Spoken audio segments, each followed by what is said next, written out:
mountains of Europe and the roads which wind their way precipitously through them have long been the happy hunting ground of cars from the Roots Group in international competition.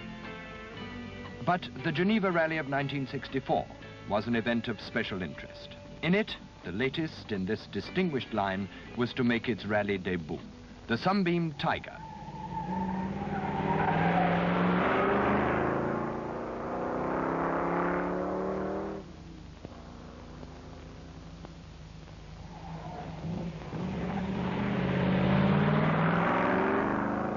As usual, a full team of 3 cars was entered by the factory, for the Roots Group competition policy has always been all or nothing, and not for them the half-hearted approach of unofficially supported private entries.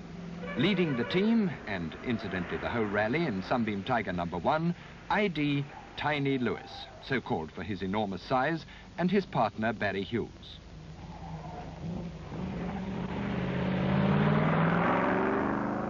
In Tiger number 2, another driver of wide experience, Peter Riley, with co-driver Robin Turvey.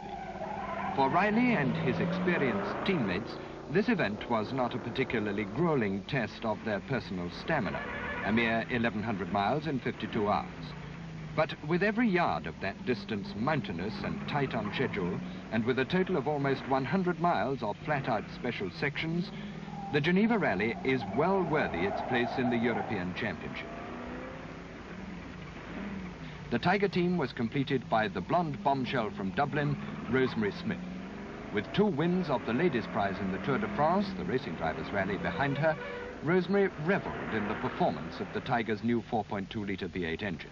Her partner, Margaret Mackenzie from Dundee, another fast girl in the nicest sense of the word. But talking of speed, though this was the Sunbeam Tiger's first rally, it was not its first event. The international 24-hour race at Le Mans, no less, was the first glimpse we'd had of the cars in action. 2 were entered for this, probably the most famous race in all the world, even before they were announced to the public. Though by no means built solely for racing, Roots cars had scored here in the past. Once again, it was decided to throw the newcomers in at the deep end, to do battle on level terms with the fastest in the world, against prototypes built exclusively to win this race alone. A tough proposition judged by any standards, but a brilliant shortcut in development to perfection for those who dare to take it. The drivers, Jimmy Bloomer and Keith Balisette. The spectators, the world.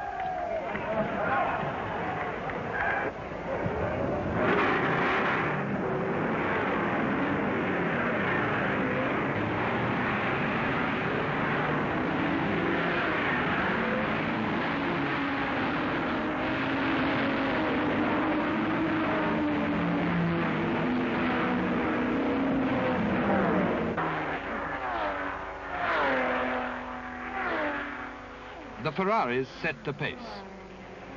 Behind them, Ford of America, Maserati, Cobra, Aston Martin and Porsche. Grand touring car and prototype wheel to wheel in the fury of those early laps. The Sunbeam Tigers quickly settled down to the long task that lies ahead. Here's Jimmy Bloomer at Mulsanne. Through the fast swinging curves of Indianapolis. Number 22 there is the Ferrari of Baghetti and Maglioli.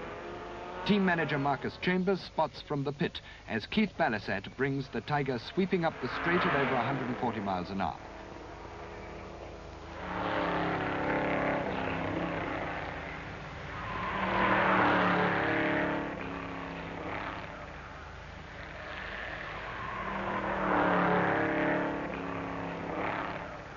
The Sunbeam Tigers lapped the 8.3-mile circuit at around 4 minutes 27 seconds, 115 miles an hour. Their best lap was 4:17, and regularly they exceed 160 miles an hour on the Mulsanne straight. But 1964 is not to be their year at Le Mans. Both are forced to retire before the 24 hours are up. However, victory is not the only reward of competition. Experience has been bought and paid for in the only possible way, and the Tiger has sharpened its claw. Although it was only early October, the highest passes of the French Alps were already closed, and the question was how low would the snow line creep down onto the rally route. Ahead now lay the tortuous little Col du Pré, The experts recognized the promise of things to come and reacted accordingly.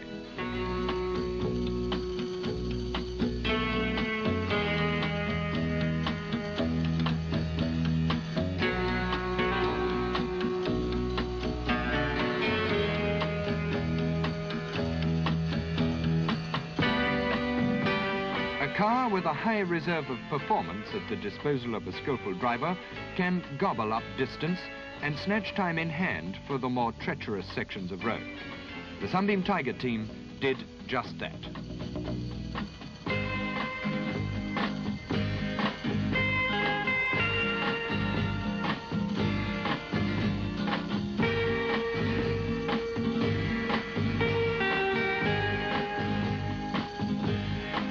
Peter Riley follows Tiny Lewis.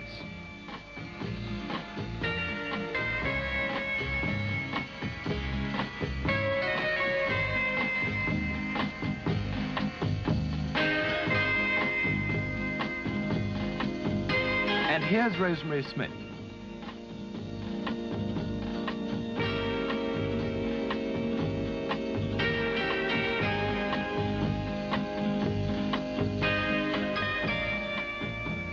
Who says big engine sports cars are too much of a handful for the ladies?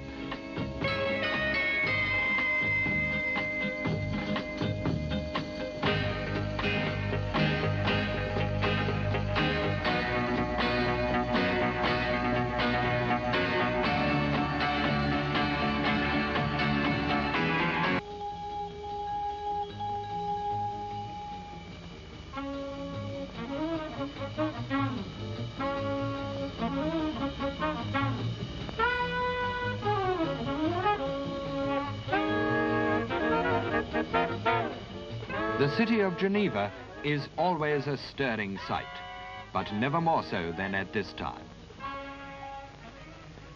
First to check in, on schedule, the Sunbeam Tiger of Tiny Lewis and Barry Hughes. And this has been the finest drive of Tiny's long career. Throughout the hectic 1,100-mile journey, his has been the lonely position out front. Neither he nor Peter Riley in the second car with Robin Turvey have put a foot wrong, and the new cars have behaved superbly.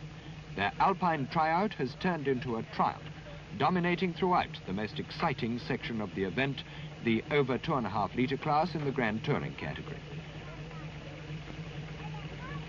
And as the Tigers drive off to the final park, once again they have mixed it with the big boys and won.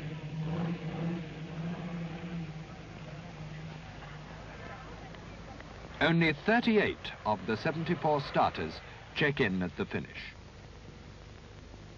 But now Riley and Lewis are concerned for their teammate Rosemary Smith, last seen on the outskirts of the city of Geneva. And here she comes, delayed by heavy traffic and a last-mile navigational slip by Margaret Mackenzie.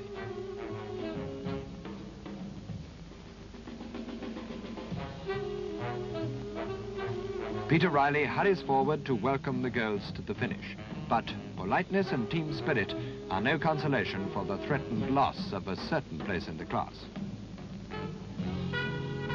As the rest of the field struggles in, the position and the results are clarified. The Carlsons add to their collection of laurels in another round of their personal duel. Rosemary Smith, weary from the journey and the cruel anxiety of the last desperate hunt for the finish. And Margaret Mackenzie wonders if there's enough water in Lake Geneva to drown her sorrows. But in fact, the Sunbeam Tiger team has every reason for a celebration. First, second and third in the class is their result. Third and fourth in the Grand Touring category, and second in both the Internations and Manufacturers team prizes. Not bad for a tryout. And the Geneva Rally becomes the first of the long list of battle honors to be won by the Sunbeam Tiger.